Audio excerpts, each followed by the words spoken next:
এই কাহিনীটা না শুনলে আপনারা অনেক কিছু মিস করবেন। এত ভালোবাসার পরও, এত কিছু করার পরও যখন দুজন একসাথে হয়, ভালোবাসা মানুষটাকে পেয়ে যায়, তারপরেও কেমনে দুজন দুজনকে হারিয়ে ফেলে সেটা নিয়ে এই কাহিনীটা। ট্রাস্ট মি, প্রথমে তো কান্না পেয়ে গিয়েছিল, কিন্তু শেষের দিকে শুনে খারাপই লাগছে যে ভালোবাসার মানুষকে পেয়েও কিভাবে হারিয়ে ফেলে মানুষ। তো বকবক না করে শুরু করে আজকের গল্পটা। আমি যখন ক্লাস 9-এ পড়ি, একটা ছেলে আমাকে প্রপোজ করে। ছেলেটা আমার ক্লাসে ছোট ছিল, তবুও আমাকে প্রপোজ করে। আমি রাজি হইনি। কিছুদিন যাওয়ার পরে আমি কোন একটা কারণে রাজি হয়ে গিয়েছিলাম। ছেলেটা আমাকে নিয়ে অনেক সিরিয়াস ছিল, বাট আমি তেমন সিরিয়াস ছিলাম না, ইগনোর করতাম, ভালোভাবে কথা বলতাম না।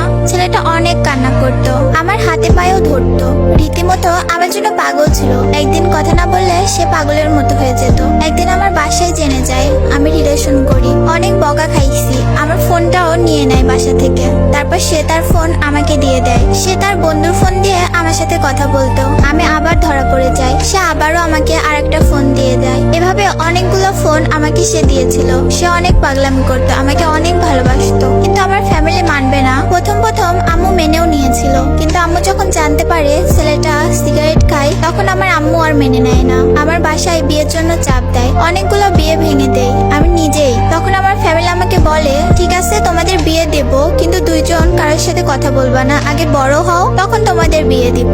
আমরা দুইজনই আব্বু আম্মুদের কথা মেনে নিলাম। তাকে ঢাকা পাঠানো হলো পড়াশোনার জন্য। আমার ফ্যামিলি এদিকে প্ল্যান করে আমাকে অন্য একটা ছেলের বাসায় নিয়ে যায়। আমি বুঝতে পারতাম আমাকে বিয়ের জন্য নিয়ে আসছে। এখানে আমি পাগলের মতো হয়ে যাই, তাদের হাতে পায়ে ধরে কান্নাও করি। তাতেও কোনো লাভ হয় নাই, তারা মানে নাই। আমি আমার আব্বুর পায়ে ধরেও কান্না করে বললাম, শেষবারের জন্য ওর সাথে একটু কথা বলতে দাও, তোমরা যা বলবা তাই করব। তারপর আমার আব্বু আমাকে বলল কথা বলতে দিব, কিন্তু তুমি ওকে বলবা না যে তোমার আজকে বিয়ে। আমিও রাজি হয়ে যাই। ওকে কল দেওয়ার সাথে সাথে ও যখনই হ্যালো বলছে, তখনই আমি চিৎকার মেরে কান্না করে দিই আর বলি আমাকে বিয়ে দিয়ে দিচ্ছে। ও তো তখন পাগল হয়ে গেছে।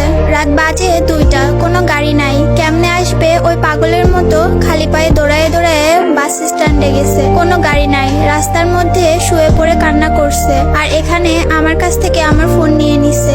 আমি অনেকবার সেন্সলেস হয়ে গিয়েছি, তবুও কেউ মানে নাই। আব্বা আম্মু এসে আমার পায়ে ধরে বলতেছে বিয়েটা না করলে ওনারা মরে যাবে। তাই আর কিছু করার ছিল না, সিগনেচারটা করে ফেলি, হয়ে গেলাম অন্য কারো। কিন্তু মনটা মানতেছে না, আমি পাগলের মতো কান্না করি। কি করলাম এটা? আমার কান্না দেখে আমার ফ্যামিলি আমাকে বাসায় নিয়ে যায়। আর যার সাথে আমার বিয়ে হলো সেও বুঝতে পারে বিষয়টা, সে তার বাসায় চলে যায়। আমি আমার বাসায় এসে পাগল হয়ে গেছি পুরা। পরের দিন বিয়ের লোকজন আসবে আমাদের বাসায়। আমাকে আম্মু বললো তুমি সবার সাথে ভালো ব্যবহার করবা, ওরা চলে গেলে তোমাকে ওর কাছে দিয়ে আসবো, ওর সাথে চলে যেও। আমিও বিশ্বাস করি, সারাদিন বিয়ের লোকদের সাথে অনেক ভালো ব্যবহার করি। দেন সবাই চলে যায়, কিন্তু লোকটা যায় না। আমি খুব কান্না করি, লোকটা যায় না কেন, ও থাকবে কেন?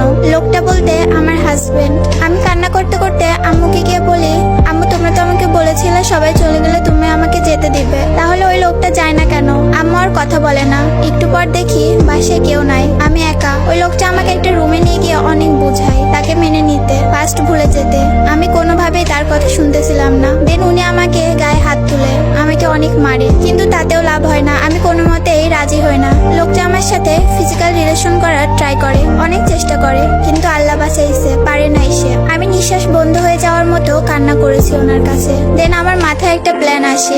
আমি ওনাকে বলি আমার পানি তৃষ্ণা লাগছে, পানি খাবো। তো উনি পানি আনতে যায়। তখন আমি দৌড় দিয়ে দরজা দিয়ে বাহিরে চলে আসি। রাস্তায় কিছু লোক আমাকে দেখে তাদের বাসায় নিয়ে যায়। খুব কান্না করেছি, এলাকার মানুষ জমা হয়ে গিয়েছিল। পরে আব্বু আম্মু বাধ্য হয়ে আমি যাকে ভালোবাসি তাকে মেনে নেয়, তাকে ফোন দিতে বলে। আমি ফোন দিলে আম্মু কথা বলে আর বলে যে আমার মেয়ের বিয়ে হয়ে গেছে, কিন্তু ও তোমাকে ছাড়া মরেই যাইতেছে, তুমি কি ওকে বিয়ে করবা? সে বলেছিল ওর যদি আরো 10 জায়গায় বিয়ে হয় তাও আমি ওকে বিয়ে করব। পরে যার সাথে আমার বিয়ে হয়েছে তাকে আব্বু আম্মু বুঝায় বাসায় পাঠিয়ে দেয়। পরের দিন তার বাসা থেকে সবাই এসে আমাকে বুঝায়। আমি আর ওই লোকের সামনে যাই নাই, আমাদের ডিভোর্স হয় আলহামদুলিল্লাহ। ওই দিন আমার ভালোবাসা মানুষের সাথে আমার বিয়ে হয়। কিন্তু কথাই আছে না, বেশি সুখ কপালে সয় না, তেমনি আমার সাথে হলো। যাকে ডিভোর্স দিলাম তার অভিশাপ আমার কপালে লেগে গেল। প্রথম প্রথম আমাদের ভালোই ছিল সবকিছু, তারপর জানি না কি হলো, দুজনের মধ্যে শুধু ঝামেলা হইতো। আমাদের 3 বছরের সংসার ছিল, বাট আলাদা আলাদা ভাবে